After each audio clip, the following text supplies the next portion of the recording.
হতাশা মাদক দিয়ে দূর হয় না। হতাশা দূর হবে, বলে দিব, তিনটা জিনিস, মাত্র তিনটা। কয়টা ভাই? এক, 5 ওয়াক্ত নামাজ। এক কি? নামাজে আপনি অজু করে সেজদা দেন, ইনশাল্লাহ আপনার মনে প্রশান্তি না আসলে আমাকে এসে বলেন যে আসে না। চোখের পানি, মনের আবেগ যা আছে আপনার ভিতরে, কষ্ট, দুঃখ, যন্ত্রণা, সব আল্লাহকে ঢেলে দিবেন ইনশাল্লাহ। নিজের আবেগ ধরে রাখবেন এখানে, আপনি আল্লাহর জন্য ঢেলে দিবেন। মানুষকে আবেগ দেখা কি লাভ? মানুষ আপনার চোখের পানির মর্ম বুঝবে? মানুষ কি মানুষের চোখের পানির মর্ম বুঝে? আপনার পিতা যদি মারা যায়, আমার কাছে এসে দোয়া চান কান্নাকাটি করে, আমি দোয়া করতে পারবো, কিন্তু আমি কিন্তু আপনার ফিলিংসটা বুঝতে পারবো না। আপনার অনুভূতি কে বুঝতে পারবেন? আল্লাহ পাক আপনার ঘাড়ের রগের চেয়েও কাছে আছেন। সুবহানাল্লাহ, সুবহান, আল্লাহ পাক ঘাড়ের রগের চেয়ে কাছে আছে। গতকালকে বাংলাদেশের একজন বরেণ্য আলেমের সাথে একটা কনফারেন্সে ছিলাম। উনি বলছিলেন যে এক ব্যক্তি, এটা শোনেন, এক ব্যক্তি খুব তার শখ যে তিনি সাহাবীদের মতো নামাজ পড়া শিখবেন। কথা বুঝতে পারছেন? সাহাবীদের মতো নামাজ শিখবেন। তো একজন বরেণ্য আলেমের কাছে এসেছেন, এসে বলছেন যে আমাকে সাহাবীদের মতো নামাজ শিখিয়ে দেন।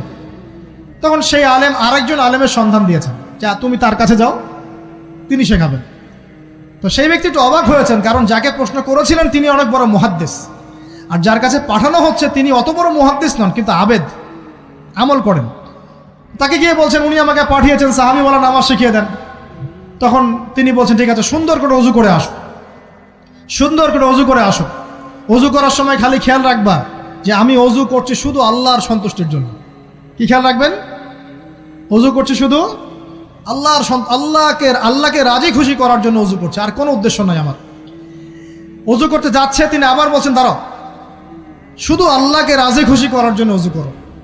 আবার শুরু করছেন, আবার বলছেন শোনো, শুধু আল্লাহকে রাজি খুশি করার জন্য অজু করো। এভাবে বলতেই আছেন। নামাজে দাঁড়িয়েছেন, দাঁড়ানোর আগে বলছেন শোনো, শুধু আল্লাহকে রাজি খুশি করার জন্য নামাজ পড়ো। বলতেই আছেন। এক পর্যায়ে সে ব্যক্তি নামাজ শুরু করলো।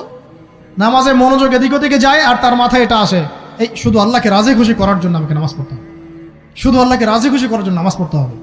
এই চিন্তা তার মনের মধ্যে ঘুরপাক খাচ্ছে। এভাবে নামাজটা সে শেষ করেছে। শেষ করে চিন্তা করছে যে নামাজ তো পুরোপুরি মনোযোগ দিতে পারলাম না। বারবার মাথার মধ্যে এরকম চিন্তা আসছে, আল্লাহ আমাকে তুমি মাফ করে দাও, নামাজটা আমার মনে হলো না ঠিক মতো। তখন সে ফিরে এসে তার সে ওস্তাদকে বলছেন আমার তো নামাজ এরকম করে পড়লাম, কিন্তু শেষমেশ মনে হলো যে নামাজটা হয়তো কবুল হয় নাই। আল্লাহর কাছে খুব মাফ চাইলাম, আল্লাহ আমাকে মাফ করে দাও, নামাজটা মনে হলো না। তখন সেই যে প্রথম ব্যক্তি যিনি পাঠিয়েছেন তিনি বলছেন এটাই হলো সাহাবীওয়ালা নামাজ। তারা আল্লাহকে রাজি খুশি করার জন্য নামাজ পড়তেন, নামাজ শেষ করে আল্লাহর কাছে ইস্তেগফার করতেন, আল্লাহ কিছুই হলো না, কিছুই হলো না। আমার কথা কি বুঝতে পারছেন? অতএব আল্লাহকে রাজি খুশি করার জন্যে আপনি আপনার আবেগ, আপনার ইবাদত সব ঢেলে দিবেন ইনশাআল্লাহ। অন্য কারো কাছে কিছু পাওয়ার আশা করব। আমাকে আল্লাহ পাঠিয়েছেন দুনিয়াতে নামাজ পড়তে, রোজা রাখতে, দিনের প্রচার করতে, দিনের জ্ঞান অর্জন করতে, এই তো। তা আমি একজন মেয়ের জন্য জীবন নষ্ট করে দিব কেন? আমি তাহলে আল্লাহর কাছে কি মুখ দেখাবো, আর নবীর কাছে কি মুখ দেখাবো? ওখানে গিয়ে বলবো আল্লাহ আমি আমার অমুক প্রেমিকার জন্য আশেক হয়ে একদম জীবন দিয়ে দিয়েছি, আত্মহত্যা করেছি। গেছে ভাই, যাইতে দেন। যে ব্যক্তি আপনার অবস্থানকে মূল্যায়ন করে নাই সে আপনার যোগ্য ছিল না। এখন আপনি কি করবেন? নিজের অবস্থান উন্নত করেন, আপনার পিছনে লাইন ধরে ঘুরবে ইনশাআল্লাহ। এটাই বাস্তবতা। দুনিয়া খুব খারাপ জিনিস। মানুষের অবস্থানকে মূল্যায়ন করে, মানুষের অবস্থানকেই মূল্যায়ন করে, কিন্তু আল্লাহ রাব্বুল আলামিন আপনাকে সর্বাবস্থায় ভালোবাসেন। আলহামদুলিল্লাহ। এই যে আমরা এখন অনেক পাপ করছি না, আল্লাহ কি আমাদেরকে আযাব দিয়ে ধ্বংস করে দিয়েছেন? আল্লাহ পাক এখনো আমাদেরকে ভালোবাসেন, রহম করেন, আল্লাহ পাক অপেক্ষা করছেন কখন তওবা করবে, আমি তওবা কবুল করব। এই কখন আমার বান্দা খালি একবার বলে আস্তাগফিরুল্লাহ, আল্লাহ পাক সাথে সাথে মাফ করে দেবেন ইনশাআল্লাহ। আর সেই আল্লাহকে ভুলে আপনি কার পিছনে ছুটছেন? আমরা কিন্তু নিয়াত করতে পারি ভাই যে আমরা যারা ওয়াজ শুনলাম জীবনে কোনোদিন সিগারেটে হাত দিব না ইনশাআল্লাহ। রাজি আছি ভাই? অন্য বড় বড় জিনিস তো বহুত দূরের কথা। আচ্ছা, অনেকে রাজি হয় নাই কেন? আপনারা কি অলরেডি আসক্ত? আমি অনেক ভাইকে দেখেছি মাশাআল্লাহ ইফতার খুলেই একদম বেনসন টানা শুরু করে। হ্যাঁ, এটা যে হারাম আপনাদের কেউ ওয়াজ করে শোনায় নাই? এটাকে কি মনে করেন আপনারা, হারাম না হালাল? কেউ বলেছে মাকরু, নাকি মাকরু ফতোয়া দিয়েছে? মাকরুহ শব্দের অর্থ জানেন আপনি? মাকরুহ শব্দের অর্থ কি একটু শোনেন। সূরা বনী ইসরাঈল খুলবেন। কোন সূরা? সূরা বনী ইসরাঈল আল্লাহ পাক বলছেন, আমি বনু ইসরাঈলকে এই কাজগুলো করতে নিষেধ করেছিলাম। কোন কোন কাজ? জেনা করো না, জেনার ধার কাছে যেও না, এতিমের মাল আত্মসাৎ করো না, শিরিক করো না ইত্যাদি। যারা আলেম আছেন তারা আমার কথা বুঝবেন। এই কাজগুলোর পরে আল্লাহ পাক বলছেন যে এই প্রত্যেকটা কাজ আল্লাহর কাছে মাকরুহ, অপছন্দের। কিসের? অপছন্দ। তাহলে এটাকে আপনি সহজ মনে করছেন? নিয়াত করি আল্লাহ পাকের সন্তুষ্টির জন্য আমরা কোনোদিনও মাদকের সাথে সম্পৃক্ত হব না ইনশাআল্লাহ। আর বিশ্বাস করেন, শুধুমাত্র মাদকদ্রব্য নিয়ন্ত্রণ অধিদপ্তর এই আইন কানুন এগুলো দিয়ে, জরিমানা দিয়ে মানুষকে মাদক ছাড়ানো যাচ্ছে না, যাবে না। কেন যাবে না এটা আপনারা খুব ভালো করেই জানেন, আমি বলতে চাচ্ছি না। অনেক সময় মাদক বিরোধী কনসার্ট করে মানুষ, মাদক বিরোধী কনসার্টে ওঠার আগে এক বোতল ডাইল খেয়ে আসে আগে। এগুলো কি বাস্তব কথা বলছি না অবাস্তব কথা বলছি? আমাদের যুবক ভাইরা কোশ্চিনকালেও মাদকের ধার কাছে যাবেন না ইনশাআল্লাহ। একটা হাদিস খালি মনে রাখেন, এই হাদিসটা মনে রাখেন। নবী সাল্লাল্লাহু আলাইহি ওয়াসাল্লাম বলেছেন, কেউ যদি মাদকদ্রব্য সেবন করে তার 40 দিনের নামাজ কবুল হবে না। সিগারেট একটা খেয়েছি, 40 দিন নামাজ নাই। এরপর যদি সে তওবা করে আল্লাহ মাফ করে দিবেন। আবার যদি মাদক খায় আবার 40 দিন কবুল হবে না।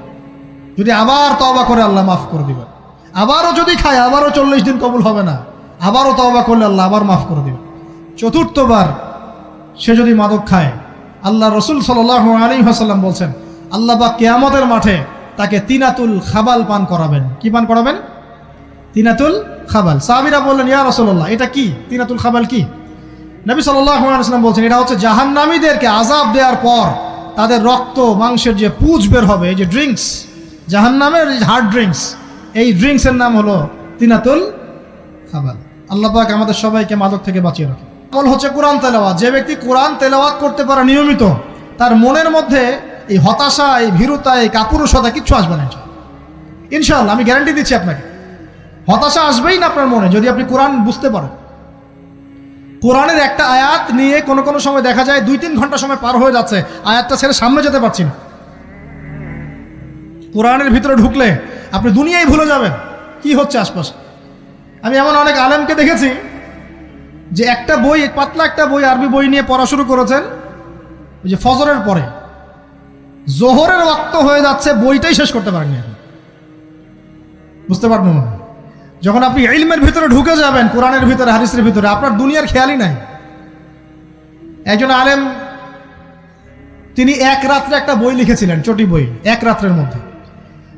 বলা হচ্ছে, তার সম্পর্কে বলা হচ্ছে যে রাতের খাবার তাকে দেয়া হয়েছে যে আপনি এটা খেয়ে নেন। তো সে খাবারটা পাশেই আছে, খাবারটা খাবো, এটা লিখে খাবারটা খাবো, এরকম তার চিন্তা ছিল।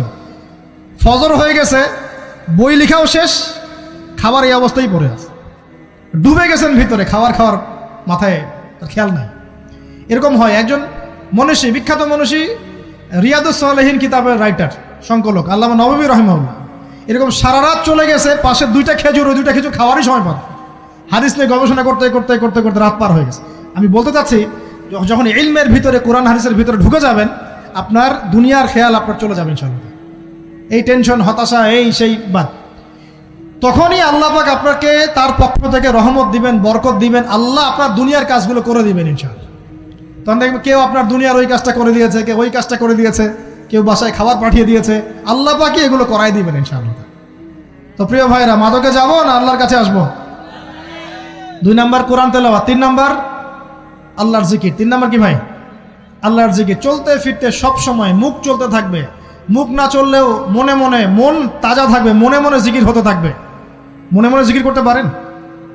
মুখ নড়বে না, কিন্তু মনে মনে আপনার একটা জিকির হতে থাকবে, সুবহানাল্লাহ ওয়া আলহামদুলিল্লাহ, লা ইলাহা ইল্লাল্লাহ, আল্লাহু আকবার। পারা যাবে? পারে। মানুষের মন কখনো চুপ করে থাকে না, কিন্তু মানুষের মন অলওয়েজ কিছু না কিছু চিন্তা করতে থাকে না, যতক্ষণ না ঘুমায় মানুষ। তো প্রিয় ভাইরা, বেশি বেশি জিকির করবো, সুবহানাল্লাহ, আলহামদুলিল্লাহ, লা ইলাহা ইল্লাল্লাহ, আল্লাহু আকবার, লা হাওলা ওয়ালা কুওয়াতা ইল্লা বিল্লাহ, এগুলো চলতে থাকবে। আল্লাহ পাক তৌফিক দান করুন। আমরা আমাদের সমাজে যুবকদেরকে এরকম টিকটকে দেখছি, অনলাইনে আসক্ত দেখছি, জেনায় আসক্ত দেখছি, পর্নোগ্রাফিতে আসক্ত দেখছি। আমরা দেখছি আমাদের যুব সমাজকে মাদকে আসক্ত, কিশোর গ্যাংয়ে আসক্ত। এইগুলো কি আমাদের কাম্য ছিল ভাই? আমাদের কাম্য ছিল? এই অবস্থায় কি যুব সমাজ আল্লাহ পাকের দ্বীনের পতাকা হাতে নিয়ে আল্লাহর জমিনে দিন কায়েম করতে পারবে কিনা একটু আমাকে উত্তর দেন দেখি। এখন এই অবস্থায় পারবে? অতএব অবস্থার উন্নতি করতে হবে কিনা? উন্নতির জন্য রাজি আছি কিনা ইনশাআল্লাহ? আমরা চাই কি আল্লাহ পাকের দিনটা আল্লাহর জমিনে প্রতিষ্ঠা লাভ করুক, আল্লাহর দিন সবার ঘরে ঘরে পৌঁছে যাক, আল্লাহ পাকের দিনের যে সৌন্দর্য সবাই সেটাই, এই সৌরভটা সবাই পাক। আমরা চাই কিনা সমাজে শান্তি প্রতিষ্ঠা হোক, আবার সেই রাসূলের মতো যুগ চলে আসুক? আমরা চাই কিনা? অতএব আমাদের সবাইকে যৌবনের এই প্রলোভনগুলো থেকে বেরিয়ে এসে আল্লাহ পাকের ইবাদতে আত্মনিয়োগ করতে হবে। আল্লাহ পাক আমাদের সবাইকে তৌফিক দান করুন, বলি আমিন। আমাদের সবাইকে আল্লাহ রাব্বুল আলামিন কুরআন এবং হাদিসের গভীর জ্ঞান অর্জন করার তৌফিক দান করুন, বেশি থেকে বেশি ইবাদত করার তৌফিক দান করুন। আল্লাহ পাক সবাইকে হারাম সমস্ত রিজিক থেকে বাঁচিয়ে রাখুন, জেনা, ব্যভিচার এবং নারীর ফিতনা, মাদক থেকে আল্লাহ বাঁচিয়ে রাখুন। আল্লাহ পাক আমাদের সবাইকে হালাল রিজিক, হালাল সম্পর্ক যথেষ্ট করে দিন। আল্লাহ পাক আমাদের সবাইকে যেন দিনের দাওয়াতের মেহনত করার তৌফিক দান করেন এবং আলেম ওলামার সাথে পরামর্শ করে দিন শেখার এবং বোঝার তৌফিক দান করেন। যুবতী দিনী বোনদের জন্য, এখানে বোনরা আছেন না? আছেন কি না? দিনী বোনরা আছেন? একটা নসিহত দিনী বোনদের জন্য আমি একটা নসিহত করতে চাচ্ছি, একটা নসিহত। আমার এই একটা নসিহত একটু মন দিয়ে শুনুন প্রিয় দিনী বোন। রাসূলুল্লাহ সাল্লাল্লাহু আলাইহি ওয়াসাল্লাম আমাদের দিনী বোনদের জন্য জান্নাতে যাওয়ার একটা ফর্মুলা বলে দিয়েছেন। আমি কি বলবো সেটা? আচ্ছা, রাসূলুল্লাহ সাল্লাল্লাহু আলাইহি ওয়াসাল্লাম বলেছেন আমাদের দিনী বোনেরা, আমাদের মায়েরা, এই নারী জাতি মাত্র 4টা কাজ করলে জান্নাতের যে কোনো দরজা দিয়ে ইচ্ছা প্রবেশ করতে পারবে ইনশাআল্লাহ। খুশি হন নাই? কয়টা কাজ? মাত্র 4টা। এক, যদি আমাদের দিনী বোনেরা 5 ওয়াক্ত নামাজটা ওয়াক্ত মতো পড়ে, আল্লাহ পাক তৌফিক দান করুন, বলি আমিন। 2 নাম্বার, যদি তারা রমাদান মাসের রোজাটাকে ঠিক মতো আদায় করতে পারে। 1 নাম্বার 5 ওয়াক্ত নামাজ ঠিকঠাক আদায় করা, 2 নাম্বার রমজান মাসে সওম রাখা, 3 নাম্বার তাদের লজ্জাস্থানের হেফাজত করা, মানে শরঈ পর্দা মেনটেন করা, শরঈ পর্দা মেনটেন করা। এবং আমি বলে দেই, চেহারাটা আপনাদের পর্দার অন্তর্ভুক্ত। এটা নিয়ে অনেক বাকবিতণ্ডা হয় না সমাজে, চেহারা দেখানো যাবে কি যাবে না ইত্যাদি। চেহারা আপনার পর্দার অন্তর্ভুক্ত বিষয়, ফুল স্টপ। এর উপরে ফতোয়া অনেকভাবে দিচ্ছে, কিন্তু বরেণ্য উলামায়ে কেরামের কিতাবগুলো ঘাটাঘাটি করেন, তাদের ফতোয়া হচ্ছে চেহারা আপনার পর্দার অন্তর্ভুক্ত বিষয়, চেহারা ঢেকে রাখবেন। আল্লাহ পাক তৌফিক দান করুন। চোখ থাকবে খোলা, ঠিক আছে। 4 নাম্বার, স্বামীর আনুগত্য করতে হবে। স্বামীর আনুগত্য, এই যে আনুগত্য শব্দ শুনলেই মানুষের একটা মানে নেগেটিভ ধারণা তৈরি হতে পারে। স্বামীর আনুগত্য মানে কি আমি তার দাসত্ব করব? আনুগত্য মানে, প্রিয় দিনী বোন, আনুগত্য মানে দাসত্ব নয়। আনুগত্য মানে কোরআন সুন্নাহর যে বিধানগুলো আপনার স্বামী আপনাকে পালন করতে বলবে, আপনি সেগুলো করবেন, আপনি করতে বাধ্য। কিন্তু স্বামী যদি কোরআন সুন্নাহর বাইরে কিছু করতে বলে, সেটা মানতে আপনি বাধ্য নন। স্বামী যদি আপনাকে বলে যে সুদ খাও, এই সুদি এনজিওতে আসো, নাম লেখাও। স্বামী যদি আপনাকে বলে যে আসো বেপর্দায় বাইরে যাই, সাজুগুজু করে বের হও, চলো ঘুরে আসে বেপর্দায়। স্বামী যদি বলে দেবরকে একটু খাবারটা দিয়ে আসো, আমার অফিসের কলিগ আসছে, খাবার পরিবেশন করো, আসো ডাইনিংয়ে আসো। এই যে হারাম কাজ, বেপর্দার আদেশ করছে, সুদের আদেশ করছে, আপনি সেগুলো পালন করবেন না। কিন্তু হালাল বৈধ যে কোনো বিষয় আপনি স্বামীর আনুগত্য করবেন, এটা আপনার উপর ফরজ। এই 4টা কাজ যদি আপনি করতে পারেন, জান্নাতের যে কোনো দরজা দিয়ে ইচ্ছা আপনি প্রবেশ করতে পারবেন ইনশাআল্লাহ। আল্লাহ পাক আমাদের দিনী বোনদেরকে এই 4টা কাজ করার তৌফিক দান করুন। আমাদের সবাইকে আল্লাহ পাক জান্নাতের জন্য কবুল করুন, বলি আমিন।